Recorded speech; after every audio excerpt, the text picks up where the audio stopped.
Hello, my name is Aaron Cavanagh and I'm the founder and editor-in-chief of Post-Burnout.com. Post-Burnout.com is a culture website dedicated to venerating burnt-out artists the world over. This is our website's podcast where we publish full-length recordings of our interviews, which are sometimes the unedited versions of our site's articles and at other times are exclusives. If you're a returning listener, thank you for coming back, and if this is your first time listening, thank you for checking us out. We hope you enjoy and consider subscribing, giving the episodes a thumbs up if you're on YouTube, or giving it a rating if you're anywhere else. It really helps us out. Thank you. Alright, in this edition of PostBurnout.com interviews, we talk with the Northern Irish alternative musician Darren Doherty, who released his latest EP, Darksides, last Friday. We discuss the EP as well as his early music influences, the success he had with his band The Northern Light, why he began his solo career after returning to Strabane from Glasgow, provocative art and its place in the current musical landscape, prog rock, getting sober, gigging sober, and much more.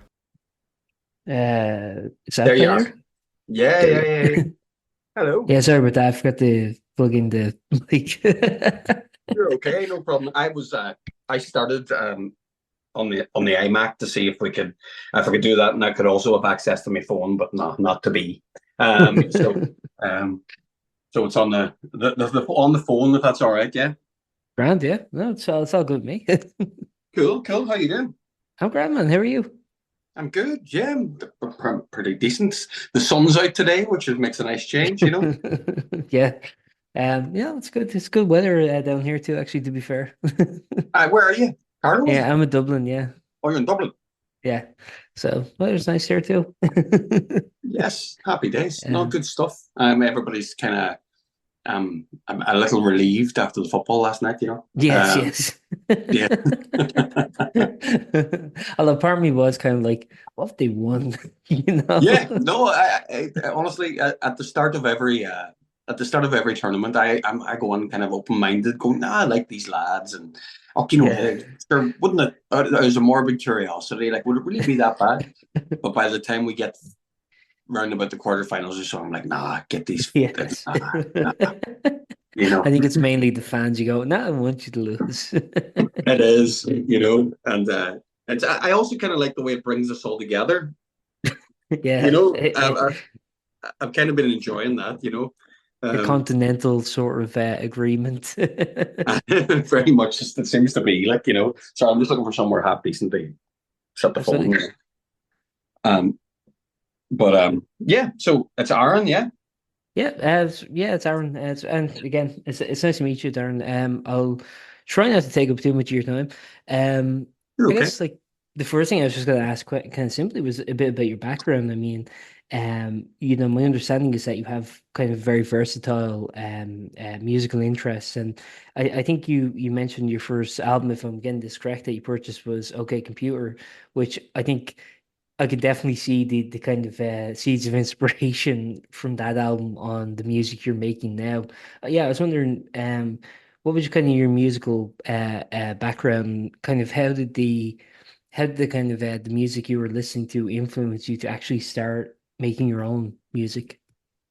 Cool. Well, actually, the first one that I purchased myself was the Bands. Funnily enough. Oh, okay, sorry, I got the wrong Radiohead one. You're okay. It's all good. It's all good. I think that you're right though, even in the statement of drawing a bit of more of a parallel between OK Computer and what I've ended up doing. That's probably fair. Um, I've been playing music since I was 11. I was in like bands from I was that age. Playing on kind of decent stages, and me and my friend at the time, Peter Doherty, his name was, not that one. Um, uh, we started writing songs almost immediately. Yeah. And it was very much it was what, 1997 or so it was very much Oasis. You know what I mean? That's where Yeah. we were coming from. And like I feel it's funny how the records that you listen to at that age stay with you. A lot of them. Now the Oasis ones haven't really stayed with me so much. But I remember his sister had she was at college at the time. She had a collection of CDs that have made a massive influence on my life, which was August and Everything After by the Counting Crows. Still one of my top 10 records of all time. Throne Copper by Live was another one that was a massive record. REM. I think it was a number of it was Automatic, I think, at the time. Yeah. And and Jagged Little Pill, by Lance Morissette. Hmm. Um, so they all really. It's funny how I heard a lot of them at the time, and then I went on a whole different journey. Then, like I ended up, I was in a prog metal band for a good few years, and Okay. because Tool are my favorite band, like I've ended up Tool are my kind of number one. I'm one of them, and Yeah. uh, Do you and see them every 12 years they tour? yeah, we go the pilgrimage every 12 years, and Yeah. but and Pink Floyd were a massive band for me as well. Like I got really into progressive rock and stuff. You know what I mean, and a lot of heavier music. So I listened to loads of stuff. But aye, so around mid 20s, I was living in Belfast, and me and my best mate, we started a band called A Northern Light. Hmm. And we had a good run of things with that band. We did it. We were knocking at the door and being on Radio One and stuff, and they played a few big festivals and things. And we're sort of having a bit of a fan base. And we made an album that we ended up. The band broke up, but we had pretty much finished an album. And then when the pandemic started, we actually got together and just finished the mastering and actually put the album out. It's called Kingdoms, and that was very much kind of that's since like 2010 or 11. I've been kind of writing this music that I'm writing now, which is a combination of electronic and rock, and um and that's been the thing that kind of moves me and that I'm interested in. I'm not really that interested in kind of bass drums and guitar. Like I don't tend to be drawn towards that type of music. I like things that are trying to have a combination of both things, Yeah. or at least trying to incorporate elements of that. So that's kind of what I've been at for the last, I don't know, 14 years or so, really, like is finding my voice in that scene or in that genre of music, if it's a genre. I don't even know if it fucking is, but Well, actually, one thing I want to note there, because you were kind of mentioned that your band was having success, but obviously, I mean, your solo career kind of started even as that band was still going. I was wondering, what was it about, kind of like starting your solo career that kind of like I guess what I'm trying to ask is what did you kind of get out of that you felt was kind of missing from the band, or what was the kind of impetus for starting a solo project when you were already in kind of a successful band? um it was as much personal as it was professional, like as it tends to be, but it was more a life change, and because we lived in Belfast for 12 years, Mhm. and then I was in Glasgow, and then I moved back to Strabane, where I'm from, Mhm. in Tyrone, and I had to kind of start life from the start again, and I'm in recovery, so that was like very much the beginning of my own personal journey, in 2017, and I kind of, the band had come to its kind of natural conclusion in 2015, 16 anyway, Okay. and we hadn't officially ended as such, because it's my best friend, it's still my best friend, you know what I mean? So it was always a little, but when I moved back to Strabane, it was a logistical thing, and it became very much, when I got sober, I was like, my mission was to write an album and record it myself, and I hadn't really done any of the production in the band up to that point. So I had an old Mac and a copy of Ableton, and I just got stuck into it in my room, and I made that album What You Do in 2017, and that was kind of Mhm. me learning how to record. And I still felt I was a pretty good songwriter at that point because I've been writing for a long time, you know what I mean? So my songwriting chops were all there, and I kind of became a personal mission, I was like, Yeah. because a lot of my hang-ups about myself up to that point were tied into not finishing stuff, and not trying hard enough, and wasted potential, and all this. So when I moved home, and it was just me, I was like, no, all right, this is getting done. I'm doing this, Yeah. and that's what started this, really, because it is a collaborative. Music's a collaborative thing, and and I and I want to collaborate more than I'm able to, if you know what I mean, So that's kind of where, needs must, you Yeah. know. No, and there's a lot to go on there. I mean, I guess like what I would like to ask, I mean, do you find, and you can talk about, your recovery is much you're comfortable talking about, but I just wonder, do you find that having kind of a project to work on helps? Because I'm sober too, and one thing I was thinking about was like um you know it's like distraction is probably the wrong word, but like something that you can kind of occupy your mind is I think in my opinion kind of crucial. I don't know if you found that with your project that it was sort of a means of kind of in that process of kind of keeping your mind on things, or having your project kind of I don't know, do you find that it aided your recovery in any way, or is it just kind of coincidental timing? No, it 100% dated it. Yeah. Now that I'm a few years out from it, I can definitely see that. Mhm. Fair play to you too, my friend. Yes. And it's it, again, it's always hindsight, isn't it?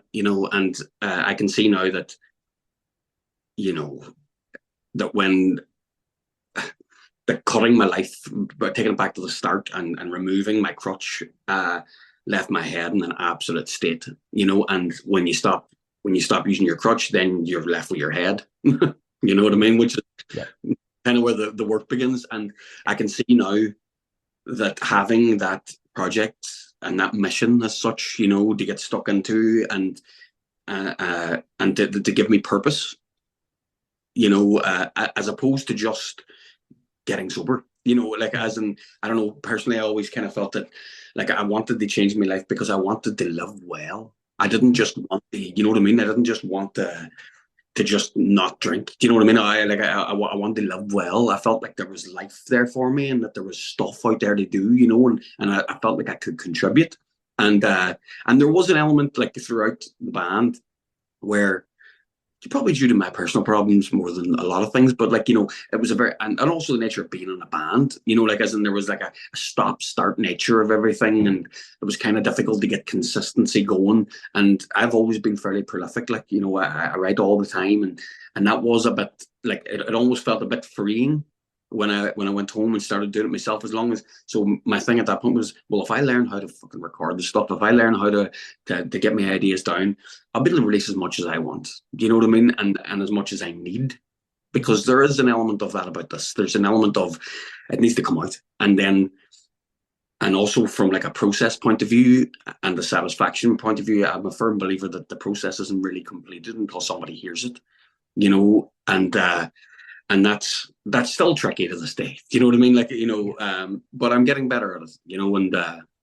And but no, the answer to the initial question, having that's one example of where music was life saving for me. Do you know what I mean? There ain't no two ways about it. Do you know what I mean? And that can sound overly melodramatic and stuff at times, but Yeah. it's my story. No, absolutely, and I think a lot more people probably understand that than you suspect. I mean, I talk to a lot of people who, a lot of musicians and artists who are in recovery, and for them, it is kind of um, the kind of art really is kind of like has such a crucial role in their process.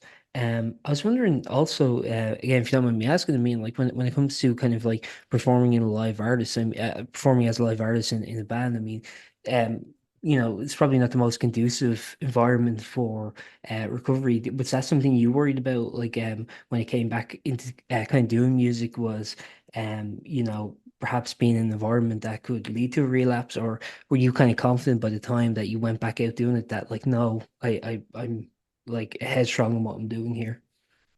It's a very fair question, and it kind of goes back to the fact that I've been doing this since I was 11 and 12. And so I've been out in bars playing since I was Yeah. 11 year old. So when I came back home and started, and another element of this is that for years I was always doing other jobs as well as trying to pursue the music career. So, in hospitality or sales or whatever. Whereas in part of the coming home, starting again thing was I'm only going to do the thing that I want to do. So I started playing bar gigs, like as in, and that's been my way of earning money, like since then, and I've been able to build a recording studio and get myself up and all that through that. So it's weird. I was definitely nervous about the fact that I was going to be around it, but part of me, it's weird because it's always been something I've done. It just felt like where I go to work. and my approach is that, like, at the start it was difficult because I suppose part of me was still trying to live the life that I knew socially, Mhm. being out and wanting to be, make friends and feel part of, and that, but as I got used to my new life and as I got used to the growing confidence, I realized that wasn't where I was going to find my people, and it wasn't going to be where I find relationships that are conducive to my good health and to moving forward. No, but that's one sentence, and that took a while. Do you know what I mean? Yeah. Oh, absolutely. I'm able to say that in the sentence now, but that was many nights of walking home and crying by myself, and struggling, and like there was a lot to get to that, but it was it was a bit it was a bit of a barrier, but pros and cons, because I think by the time I did end up getting sober, I was ready.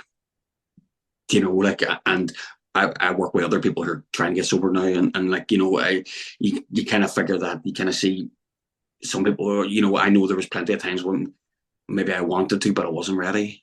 I just wasn't. And so when I was ready, I was just ready, and it was tough being out. Now, in saying that, the other side of the live performance thing is, for many years I was playing while drinking, and so there was a massive anxiety element. Now, not so much playing in the bars as I'm playing covers in the bars, but whenever I'm going to do my shows with my Mhm. music, I found it very difficult to start, to talk to the crowd again, or be open about stuff, or not to be like, I would be sick before shows and stuff. And like, I've been doing this all my life, so that was very hard to get past. I was like, I've never had a problem doing this, but I realized that I was using a crutch the whole time to get through it, and so slowly but surely, over the last 7 years or so, I've basically had to relearn, how to speak to the crowd, and relearn how I want to present myself, and and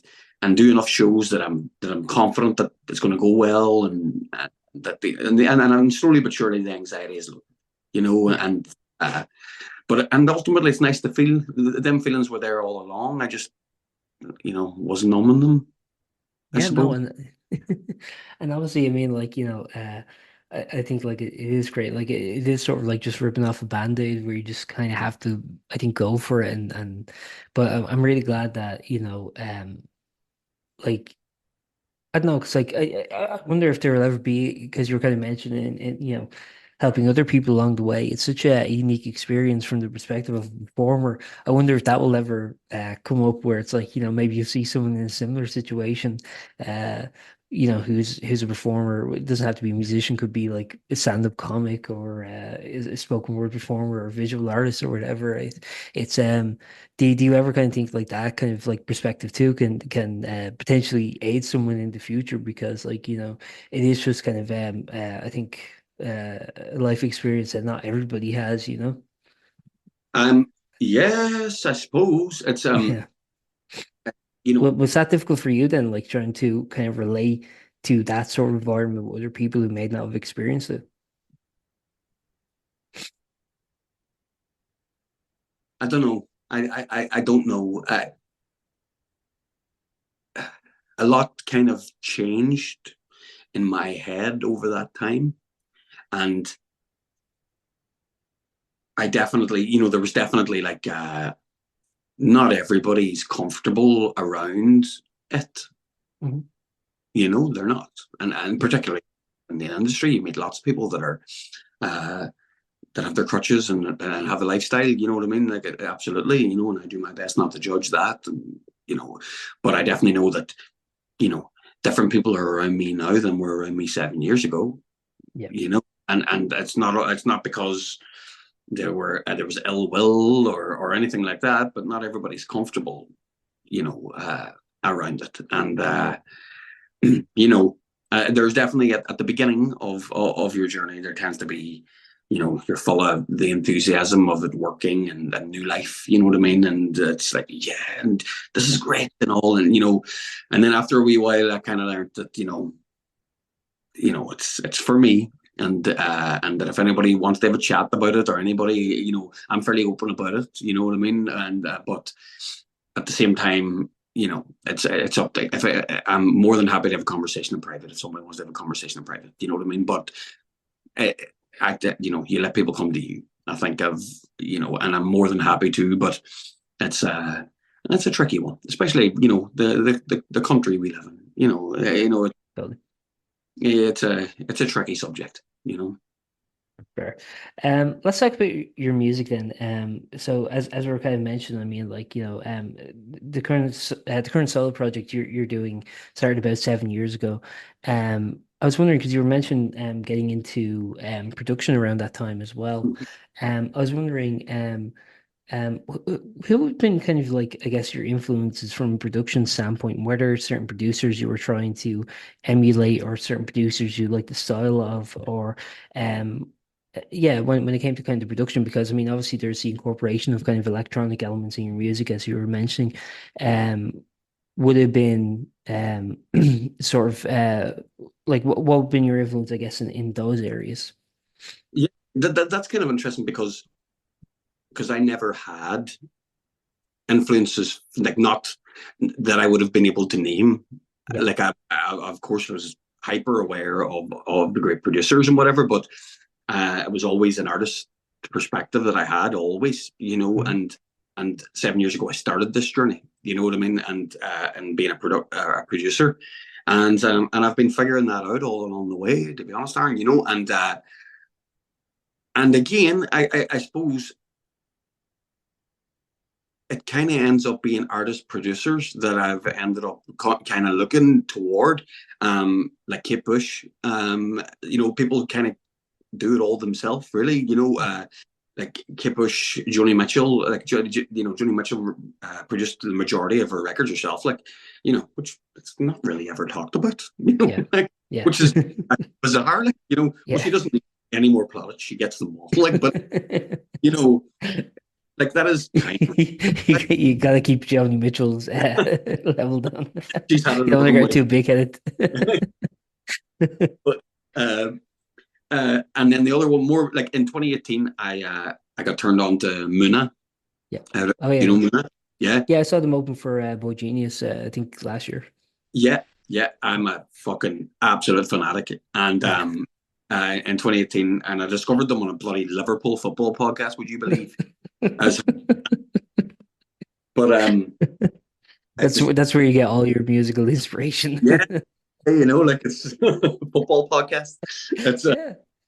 but and they all, everything's on house with them. They write Yeah. and produce everything, and they use Bolton as well. Like, so they've been a bit of a getting, like, now I tend to, my music's a fair bit more alternative than them, but Mhm. there's definitely like like the electronic quality, especially in the new EP and stuff. I can definitely hear where that influence is coming on there, 100%. Yeah. Um, and so they've been a bit of a north star for me, as well as, and because I would never call myself pop, right? Because I don't think that's probably accurate. But I like a lot of pop music too, and another one has a massive influence in where I'm at now was Charlie XCX as well, Yeah. with especially that was the Quarantine record. How I'm feeling now, that, man, the level of obsession I had, that was mad, Yeah. and because I think a lot of music you listen to at that time does kind of resonate with you.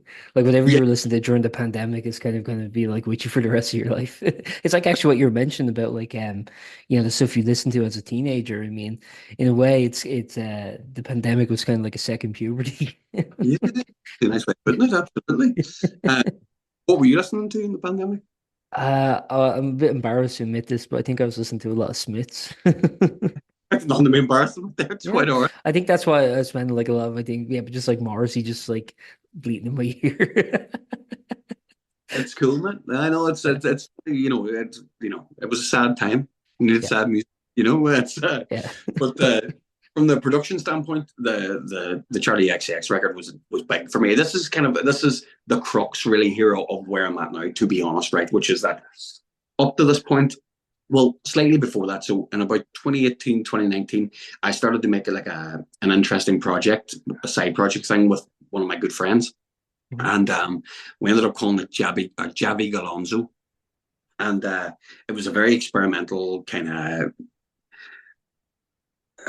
how would you describe it? Like it was like a cut and paste type, noisy, angular, weird, enjoyable thing for me and him to do together, you know. And we wrote a whole album and never fucking released it. Typical of us. But um, it was funny when I played some of that music to my friends that we were like pure casual about, and we were just having fun, and you know, I got a reaction from my friends that I kind of wanted with my own music, to be honest. You know, like I'd noticed, you know, when you were going, that's interesting. You know, like people are, this is catching people's ear more. You know, you know, so that played in my mind for a while. So then I was like, over the pandemic, then at the beginning of the pandemic, I started to think about it. I was like, I wonder if I could incorporate that production style that I had, that a bit more uh, devil may care, and let's just scratch this stuff up and be a bit more, you know, that, and with my kind of,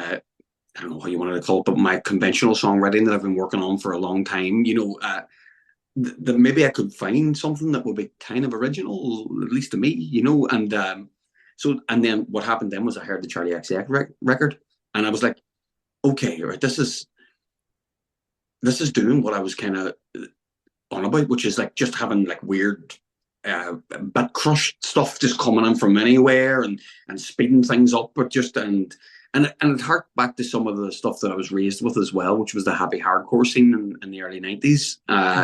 You know, a lot of the high voice, that Yeah.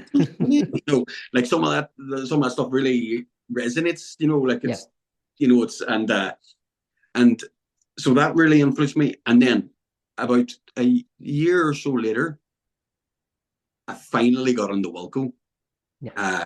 which was, I think it happens at a certain age, doesn't it? Like, but I, That's your I, third puberty. and and like I've been aware of Wilco since the 90s, and you know, and I was a big fan of the Mermaid Avenue album they made with Billy Bragg at the end of the 90s, and but I'd never dived in, you know, and I dived in, and they're kind of doing a similar thing with some of the arrangements, like, and you know, the Yankee Hotel Foxtrot Hotel. Yeah, I always get that confused too. Yeah, like, The order. bought that record, and it's a good job I did, because had I just have streamed it, I probably wouldn't have listened again, because Mm. you know, it took me 4 or 5 times for the infiltrate it, you know. But I heard so much about it, and one of my heroes was Scott Hutchison from Frightened Rabbit, you Mhm. know, and it was on a list of his favorite records of all time. So, and because he had gone and stuff, you know, I was kind of, I was like, I must really get him to see what this record's about, like, you know what I mean? And You're the um, second person in like a week that's talked about Frightened Rabbit to me, by the way. yeah, They still resonate. Yeah, Callum Orr, who I did an interview with recently, he was like huge into them as well.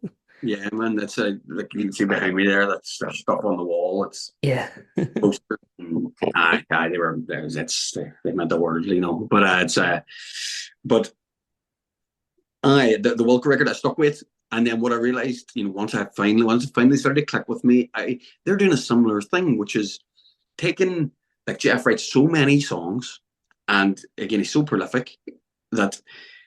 But what I find amazing and is that he's willing to take a beautiful song that he's written on the acoustic and serve it up for fun and games. Like, Yeah. and there's no preciousness about it.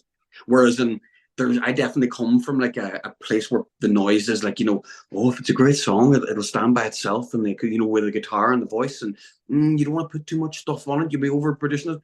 And the attitude there is totally different. It's like no, it's like I've got this cool song that's an acoustic song that's really nice.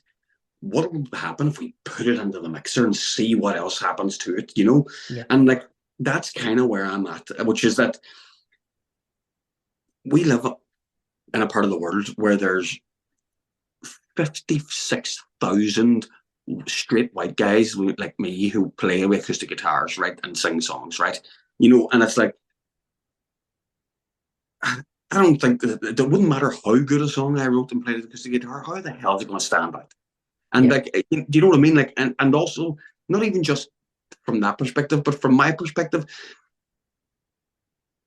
you know, I roll my eyes when I walk into a bar and see the acoustic guitar. Do you know what I mean? Like, yeah, I get you you. know, Yeah.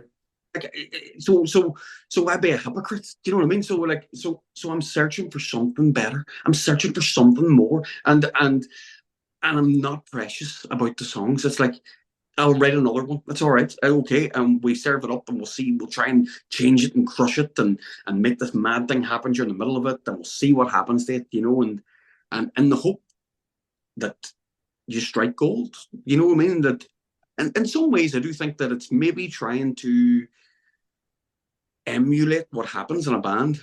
Mm-hmm.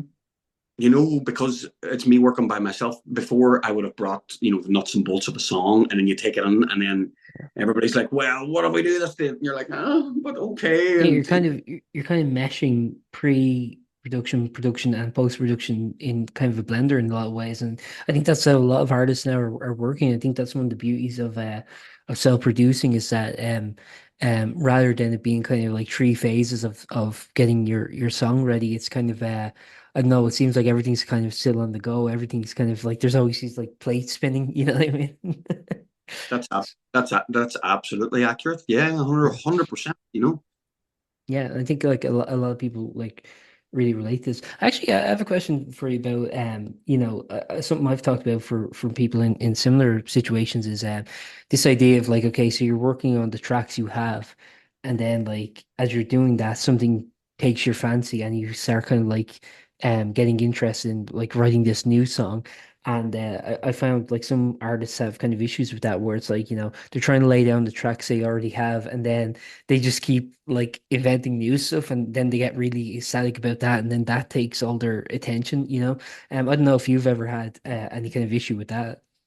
Yeah, yeah, 100%. Yeah. We've had issues with that. Like, as I say, we like even when we were in the band, because it took so long to get pieces together, to get the money up, to record them in the proper studio, and then by the time you're getting to release them, you've been writing this new thing. You're interested in the new thing. Yeah. Um, I've gotten used to that now. I've kind of found a way around it, and as such, or I've figured out a way in which that can be helpful as opposed to destructive. Which is that at the point in which I'm releasing music, that's when I start getting interested in pulling the next thing together. Because A, it stops me worrying too much about how it's going to be received. It stops me refreshing pages and fucking things and seeing how many people have looked at it or waiting for emails and all that stuff. That's bad for my mental health. Yeah. And immediately it's got me something else that I'm like at the minute. So like I'm about to release this EP. And the tracks were written from like say 21, 22, and 23. The Extraterrestrials was written February 23. But like like that's when the songs were written, and they've been in that melding process of pre and post production ever since, up until literally I handed them in there, But Yeah.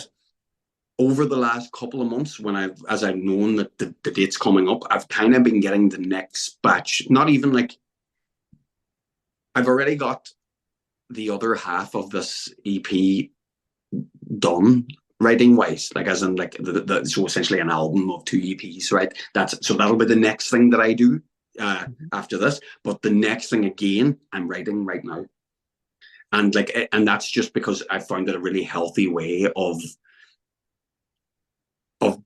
not worrying too much about how it does, because ultimately I'm just interested in the process, and of course I want it to do well. Of course I want me, I'm working with PR, like I'm going to do my best to promote it as well as I can. But my head needs the other thing. It needs to be the creative thing. That not because I've learned the hard way that too many emails, too much social media, too much that is bad for me. Mm-hmm. And ultimately my head's the most important thing. So I figured that this is actually a clever way of keeping it right. It's like I'll do the emails and all the rest of it, but I'm still getting the good vibes and the enjoyment of being creative and starting putting this new puzzle together, and I find that really, really helpful, but it's taken me a right few years, you know what I mean? Like I wasn't, and I'm still working on it, but it's definitely very like even yet I wrote a song last night. Do you know what I mean? And like I haven't been able to stop thinking about it all day, so I'm excited about it. Like and Yeah. and that like that might not see the light of day until 2026. Well, that's the issue too. Is that like, things kind of like take your fancy, and then you're like, so again, now that we have like such instant access to recording, we don't let things kind of, I think, ferment for a bit. We kind of just like immediately go, oh my God, you gotta kind of put this in, and sometimes the song needs a bit from you need a bit of distance from what you created to kind of go like, okay, but does this actually hold up? And maybe it does, but I think like you're just so in love with kind of the new idea, and kind of like, oh, I was wondering like how much from your perspective, I mean, do teams kind of influence your body of work? Because um, you know, since you've been releasing stuff solo, would it be fair to say that each kind of collective body of work, be it an album or be it an EP, has a kind of overarching theme between the songs? Or is that just kind of something that once you complete the project, you kind of look back and go, oh, there was this team running throughout. How does that kind of process work? Um, yeah, well, I come from, a big part of me is progressive rock, and like I have my three Okay. uh, Pink Floyd, King Crimson, and Rush, and Yeah. I'm all about it. I love it to bits, so I have great Actually, empathy. I'm really sad I never saw Rush before Neil Peart died. I Oh, my think that man, no worries. You a Rush fan as well? yeah, I used to listen to them a lot as a teenager. I wanted to see them. I think they played like the arena here in Dublin a couple of years back, and I forget why, but I didn't go. But now I'm like, oh, it's like every now and again I have that where like an artist I like passes away, and like shit, I should have like took the opportunity to see them. Sometimes I didn't have the opportunity. Sometimes like Yeah. an artist like, but I think with Rush they played here in, I think, like 2015 or something. I don't know why I didn't go, but yeah. Yeah, it's I got this. I was at that show. That's the only time they ever played Ireland in their whole career, Oh and well, which is remarkable, really. But yeah. but I had seen them in 2007 or 2008 in Manchester, and that was the first Mhm. time. Still to this day, it's up with my first or second favorite gig of all time. Yeah, And it's out of all the clubs that I'm kind of in. It's my favorite club. yeah. Like the most joyous club to be in. It's the most good feeling, good natured club that I'm in. I find everything surrounding that band just to be so positive, Yeah. and it's not the case in other fan bases. You know what I Yeah. mean?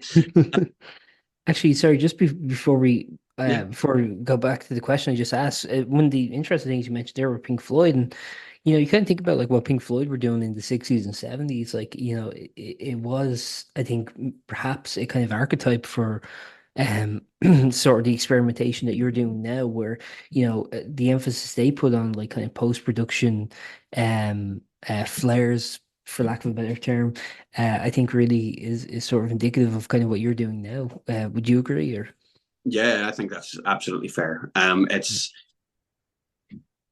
I can trace most lines in my life back to Pink Floyd. yeah, And like as in like even with subconsciously what I think is cool and what I don't think's cool, or what I think's artistic and what I don't think's artistic. I think it can all, you could trace it all back to them, and and there's an attitude, there's an attitude that I think remains absolutely there, which is there's a wonderful, on the Pompeii live at Pompeii when the that DVD, Pink Floyd live on Pompeii. It's cut with footage from the recording of Dark Side of the Moon, because that's what they were doing at the time, in Abbey Road, and like it's cut with footage from that there, and Roger's being interviewed by somebody from the BBC, by this old dude, and he's asking him, he's like, a lot of people say that, you're very reliant on your machines, mm, and that, it's not a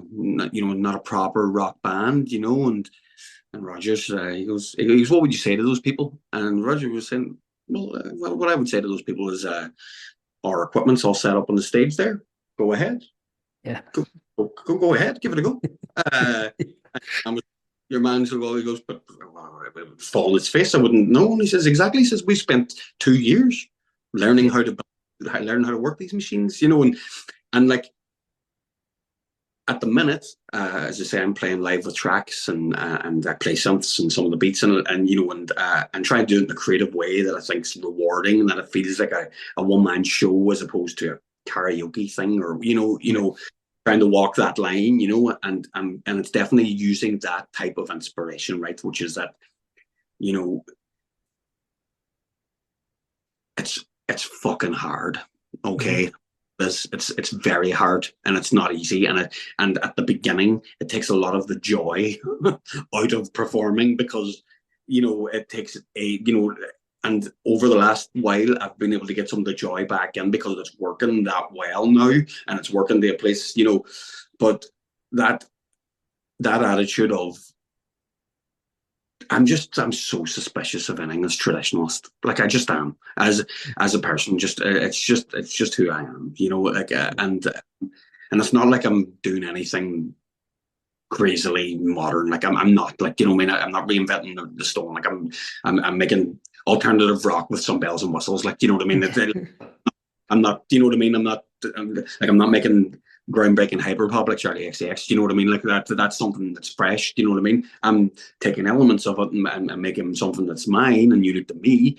But, like, I've always been turned off by the narrow-minded concept of what rock and roll is, and like, and them attitudes, and Roger Waters being in that particular clip is sums it up for me. Like, you know what I mean? Yeah. Wise up, like, you know. So just going back to actually what I was originally asking, so it was we were talking about teams, and I was kind of like wondering from your perspective. I mean, is that something that you kind of pre-plan, and if so, what was the kind of themes on your mind when it came to this EP, Darksides? Well, they at some point during the writing, I'll notice. That's what happens. I've definitely ambitions for writing concept records. It will happen someday. I haven't Yeah. done it yet. But I find it impossible not to pair things together when I'm doing writing. I can't help myself. Hmm. It's part of the enjoyment of the process. I find, is linking the things together and seeing what fits. And um, for example, in 2020, I released a live album called Live at the Ghostlight Sessions, Hmm. and that EP is they're all original songs that only appear there, and that's a suite of songs that I wrote.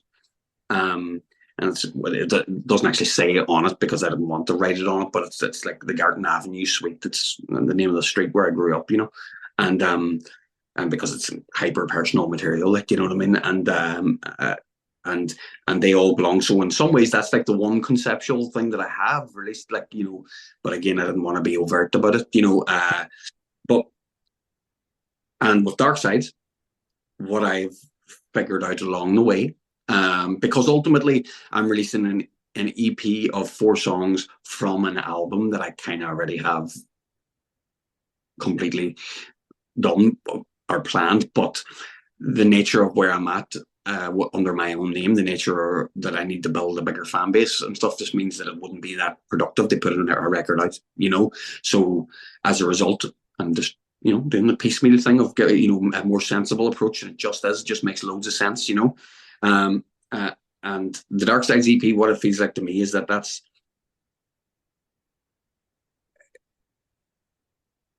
it feels like a bit of a change, thematically. Thematically, it's like coming out of the darkness in a way. That's because that's kind of where I was when I was writing. It's like coming out of the darkness. It's like through traveling through my own darkness, I can see the light. I'm able to see perspective, and I'm able to see perspective of new love, and perspective of potential and possibilities, and things just aren't so dark anymore. And that was important.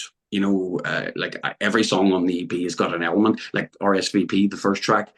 As much as it's like a resentful song, and there's elements of it, absolutely, there's also, by the end, an element of personal responsibility and about self-awareness, and that was important. And extraterrestrials is, new love, potential for, like, we've come this far. Jesus, it was so dark, but look at us now. There's the spark of light. Violence is very much, I can see that this was hurting me. It seemed like every time I went back to this, it always hurt me. It hurt me, but I know that now. And I can Yeah. see that now. And you know what? I'm going to dance a wee bit because I fucking realize it. You know what I mean? And it's like, and then Darksides itself is very much the idea of, like, you know, if I find you, whoever I'm singing to, and you look at yourself the way I look at myself, and you're honest and I'm honest, then maybe our dark sides can make something beautiful, and we can be, we can have something that's special together. So Mhm. there's loads of hope, and I think in the EP, under a pile of discordant and stuff, Yeah. and I the two things. To me, it's about balance. Like trying to. Yeah. It's not sunshine, lollipops, rainbows, and everything that's wonderful. Which I think life is, life isn't that. I was wondering from your perspective, do you find, kind of looking back at your kind of discography this far, and it's kind of a relatively young discography too. I mean, like only 7 years ago. I mean, 7-year-olds aren't allowed to vote, so it's a young discography.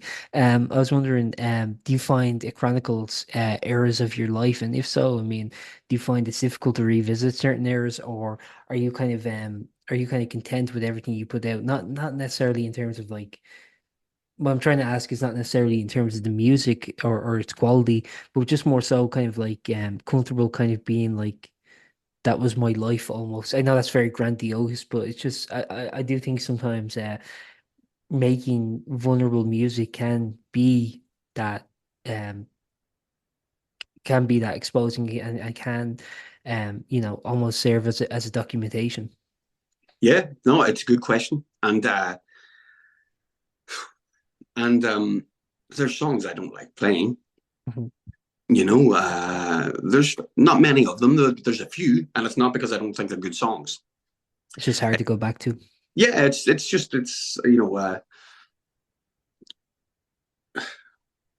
growth is an interesting thing, because like I once heard Maynard from Tool talking about this, and he was maybe being he was responding to people asking why maybe they didn't play some of the older songs, the angrier songs and things like that, and he's like, well, I already shouted about them, like I mean, Yeah. for years, and hopefully through doing that, along with actual work on myself, you know, I can let some of it go, and that I don't really feel like that guy as much, and so there's an element of that, like with some of the songs, for sure. There's a couple, that just from like a personal, friends and family point of view that are a bit tricky, Yeah. and that are and that I and that I don't really want to over egg unnecessary pain. Hmm. Like at the time, I stand by everything that I did, absolutely, and it's all the context. But I wouldn't want to over egg it, like you know what I mean. And now Yeah. the time gone, I don't, I don't always feel the need to go there. Mhm. Um, Interestingly, the first album in 2017, What You Do, as time moves on, I start to feel the charm of that record more and more, because at that time it was, again, it's there's a lot of hope about the new life, you know what I mean, and there's a lot of not overthinking the songwriting and not overthinking the production stuff, and being naive and going, let's just try this and let's just Yeah. try it, and It's and almost like and being in your first band again, like as a yeah. kid. Yeah, and I remember exactly what I was thinking at the time, Aaron, right? I remember it Yeah. so well. I remember thinking to myself, I know this isn't going to sound fantastic, right? Like, it's impossible that it could, right? It's just not going to, right? But I was kind of influenced by, at the time, I was thinking about other lo-fi kind of records that sounded homemade that I liked a lot. One Yeah. was John Frusciante's "To Record Running Water for 10 Days." I've always loved that record like a lot, and that's him on the back of the bus, the tour bus, and in hotel rooms, just making me electronic beats and playing Yeah. guitar. So I was kind of looking at that, and I was also thinking about some of the early Frightened Rabbit records as well that sound like wood and wire, and that just and I love them anyway. They don't sound like Pink Floyd, they don't sound like Tool, which is hyper hi-fi. Yeah. So I was going, well, they can do that, and I love those songs, so I'm going to do it anyway. Yeah. So even now that I'm a lot further down my own production journey, I'm still so pleased that that's there. And as I was saying, what I was thinking at the time was this: I was thinking, okay, I don't have that many eyes on me now when I'm putting this music out, but in a few years' time, hopefully, if a different piece of work connects and more people are interested in it, they can come back and they can hear this. And they and I was like, this is it was weird because part of it was me trying to come to terms, trying to convince myself that I was a songwriter, as in like a professional and somebody who released music, right? There was this kind of weird thing that I felt, which was, I suppose it's coming up in the era that I came up, which was that you're always waiting for someone to give you permission and tell you that you're a real professional singer and you're a real professional songwriter and what you're doing is just and that and and it's like when I moved home and this was this big start again thing, I was like, no, I'm an artist. I make records and I put records out.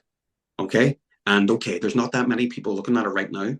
But when I first got into Josh Ritter, who's one of my all-time my favorite singer-songwriters, like I got on board. I think it was about his third record or whatever, but it was a few years later before I got into the first two, and I loved going. Being they were there waiting for me.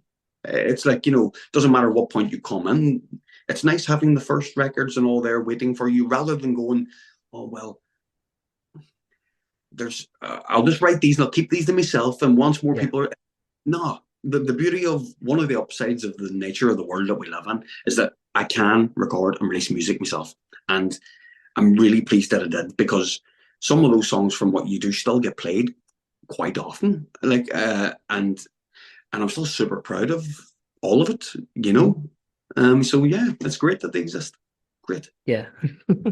Um, I'll try not to take up too much time. I just want to ask maybe one or two more questions. So, yeah, we were talking about kind of like the instrumentation on your records. I mean, from my perspective, kind of like listening to what you do and kind of listening to Darksides. I mean, from my perspective, I think there is like, there's a lot of the same techniques, like obviously like the acoustic instrumentation, the electronic drum beats, the kind of was it backmasking you use? I actually don't tell me. I don't want to know what your techniques are. I prefer the ambiguity, but to me it seems like backmasking. There's also on violence. There's a bit of kind of like very like the first time I listened to it, I was like, wait, did my earphones break? There's that bit of the story, the bit of distortion where you're like, wait, what? And it kind of what I liked about that, it kind of snaps your attention back a bit because like, in some ways you could just be you could be listening passively in the background. And it kind of makes you, it's kind of like French New Wave where it kind of makes you go, no, no, no, like pay attention. Yeah, I was wondering from your perspective, how's your sound kind of changed as a matter of just becoming more competent as a producer? Well, it's really cool that you mentioned that particular moment in violence, right? Because it just kind of ties up a few things that we've been speaking about, right? So when I was recording the EP, it was the Life and Times of Me EP, right? So I went to Belfast at 2021, 2022, and recorded in the studio up there with a couple of friends and the great, great producers like, Cy Francis and Lee McMahon. And like I did the Raging song, London Bridge, Life and Times of Me.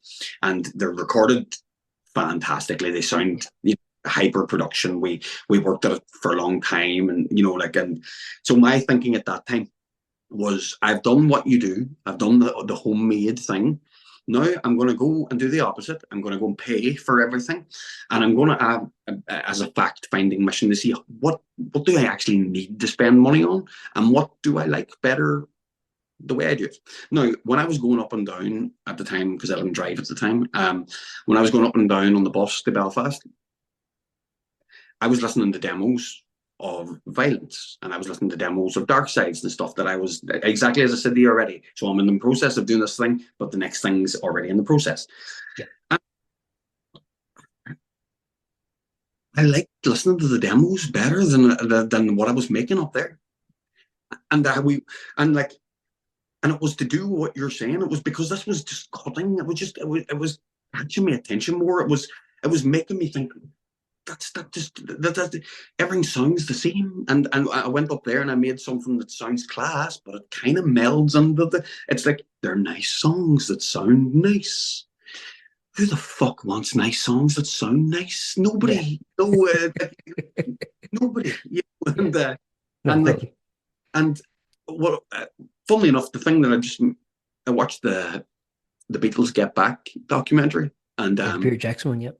yeah, and I remember around maybe it was an interview about it, or I can't remember what, but I was taking in a lot of content at the time about it, and I remember listening to I went because I've never been a big Beatles weren't in my house growing up, so they weren't that for me, but I've very much enjoyed listening to them since. But I remember listening to Abbey Road, I think it was, and whatever, and I could hear like the drum kit in one ear completely, and I just love the idea of breaking the rule.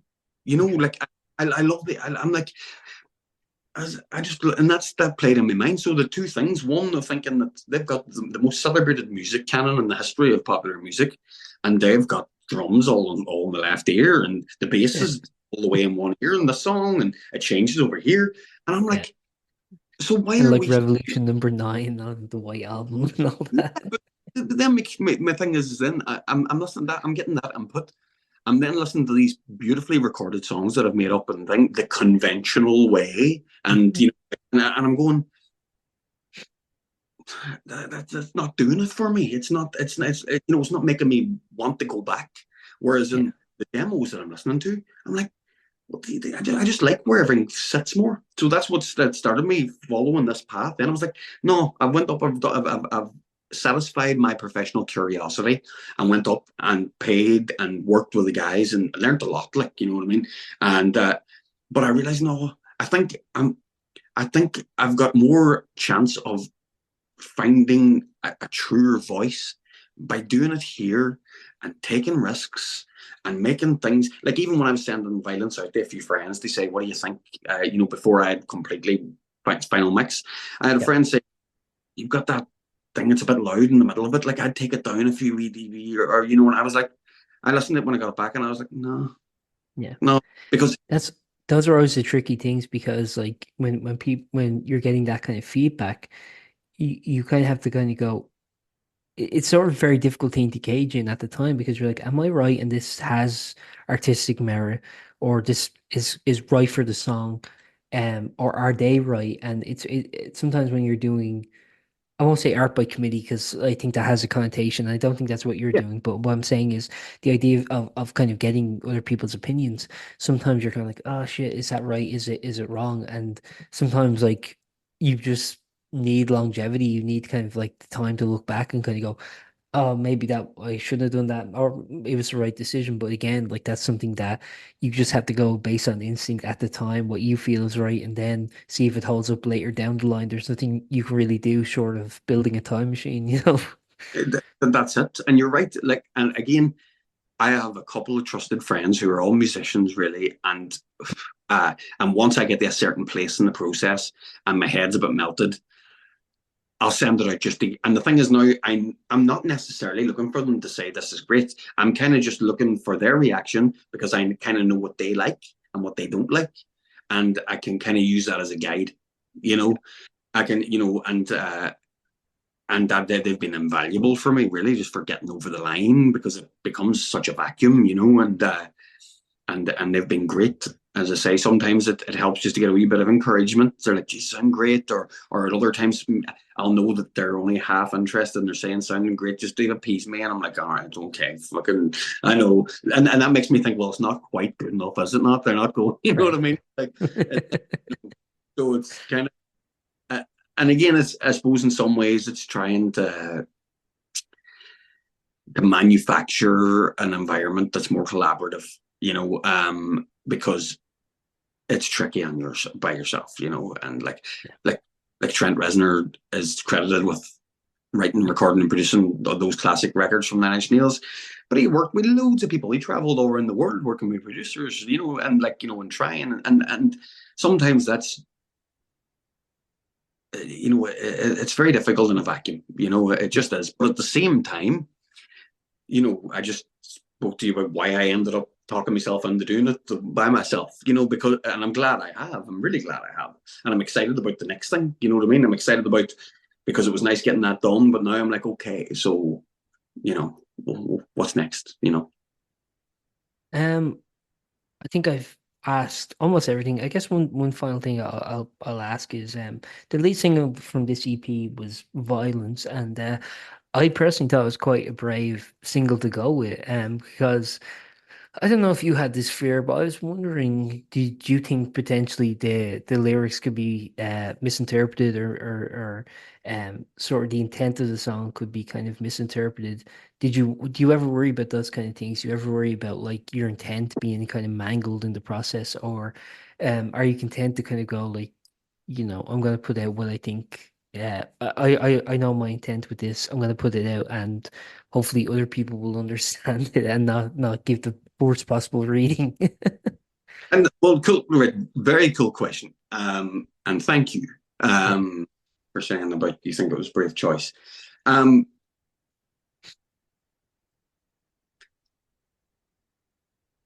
do I think about it? Yes. Am I aware when I'm writing that I'm playing with uh, ideas and terminology that's fiery and what's the word? Um,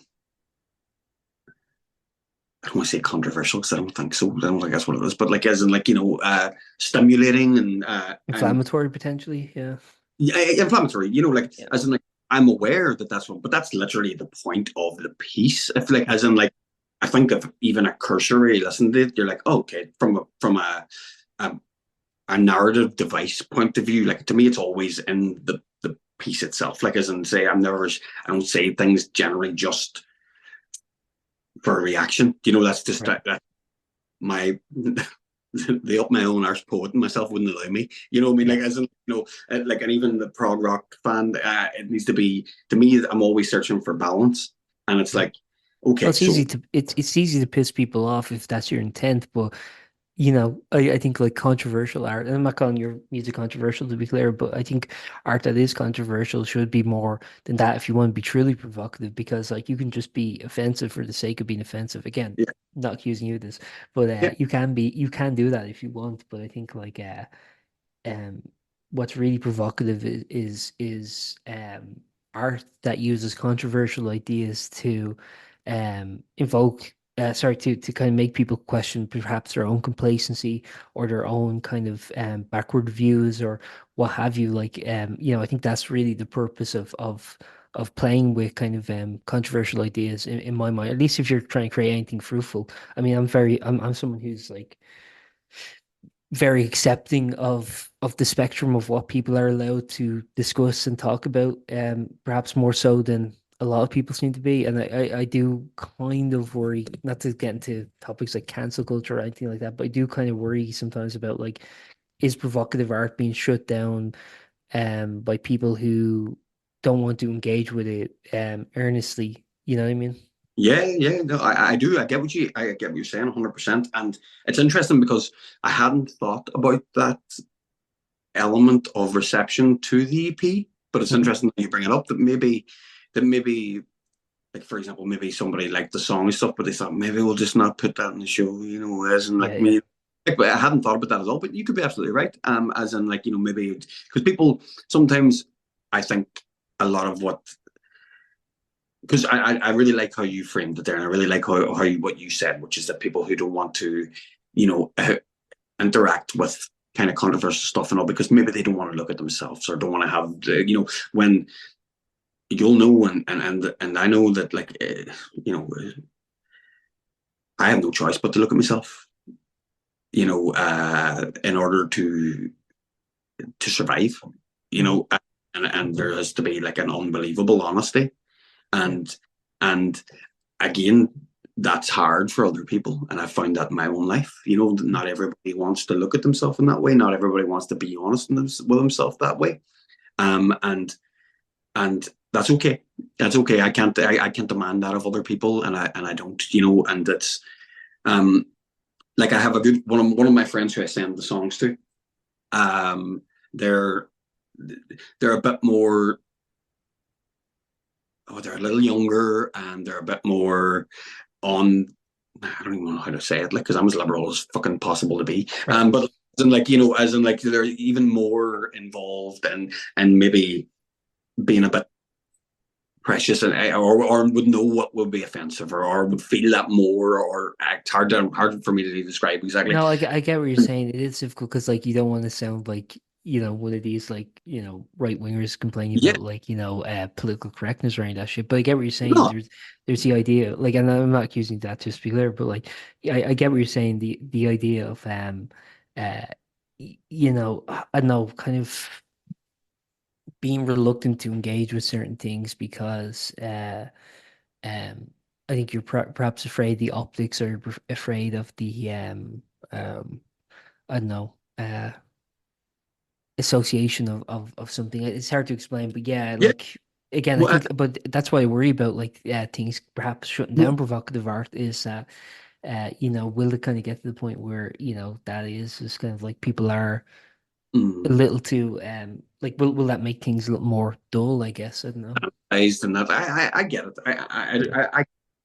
I mean, and to be clear, I do also, but I'm also a proponent of uh, like content warnings and things like that, and people kind of being aware of the content they're consuming. I just don't think that should be used as justification for not platforming something or discussing something. know essentially what you're describing is nuance, okay, Yeah, and like exactly.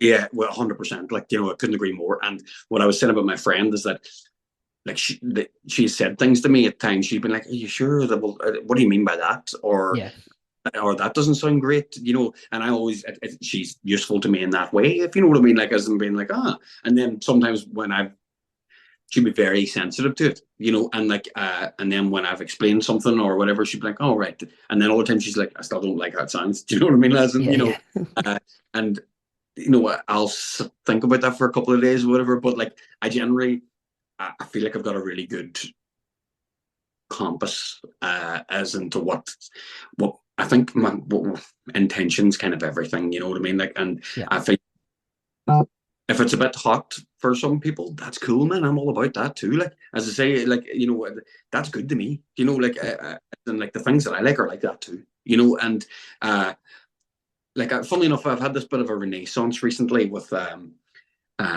new metal band called 1 Minute Silence. Are you Mm. familiar with them? I'm not, no. No, right. Yeah, The singer's from Ireland, funnily enough. His name yeah. was from Tipperary, Yap. Okay. And we were absolutely crazy about them in the early 2000s. Like, the 3 records, the second and the third are absolutely unbelievable, right? But it's aggressive political liberal music, like like in a very and the riff steady and hyper high energy. They're absolutely brilliant. But I remember when the third record came out, they were kind of on a bit of a wave upwards, right? And then they released this single called "We Bounce," and the first line of the song is, "If I kill, can I not be the president too? If I rape, can I come sit with you?" And the thing is, it didn't get played. Oh, really? Yeah, they didn't play it. But I mean, they Yeah, don't. You know what I mean? And that's okay. Like and get on Cool FM. yeah, and but and I've been listening to that recently too, and I've been like, no, I love it the bits. Like I love the bits, and but to me, it's all about balance. And as I say, and that's part of like even I know we're going on about this, but it's an interesting subject in No, relation to what I'm doing because with violence, to me, like it never occurred to me really during the writing that might be a controversial thing to say. I was obviously using violence as an analogy for like hurting yourself and or hurting you, and then but what I wanted to do with the music was for the music to kind of go at at this pace around it and never to take off, yeah, never to never to get aggressive, never for it always to kind of go so like that I'm saying this stuff that's quite intense, like my blood spill on the ground and it's like, but this is all calm, and that I'm speaking this from a calm place. yeah. And then even at the end, you know, clapping your fingers, like, it's like, you're not getting the better of me. I'm calm. Like, it's like, no, I'm calm. And I wanted the music for those inflammatory-ish kind of thoughts and statements to exist in this very calm space.